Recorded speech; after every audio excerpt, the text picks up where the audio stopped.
Ең мықты аффирмация. Екінші күн. Мен лайықпын. Біз кейде әлемнің барлық жақсылығына өзімізді лайықсызбыз деп ойлаймыз. Сондықтан да арманымызды орындалмастай көріп бас тартып жатамыз. Алайда су мен ауа адамзаттың барлығына бірдей берілгені секілді, жақсылық та адамның бәріне берілген. Барлық адам бақытты болу үшін жаралған. Сіз бақытты болуға лайықсыз. Бұған күмәнданбаңыз. Мен лайықпын ба, лайық емеспін бе деп ойланбай-ақ, бір жақсылықтың болатынына сеніңіз.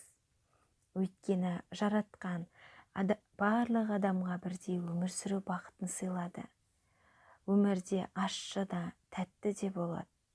Өмірдің қараңғы тұсы арқылы жарықтың қадірін білеміз. Ал сіз әлемнің бар кереметіне лайықсыз.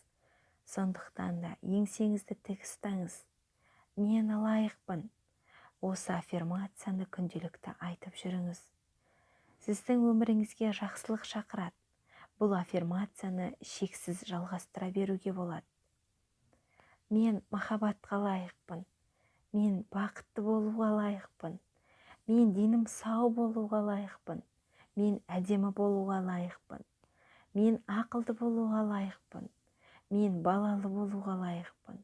Мен бай болуға лайықпын. Бұл аффирмация сіздің бағыңызды ашып, өз-өзіңізге деген сеніміңізді күшейтеді.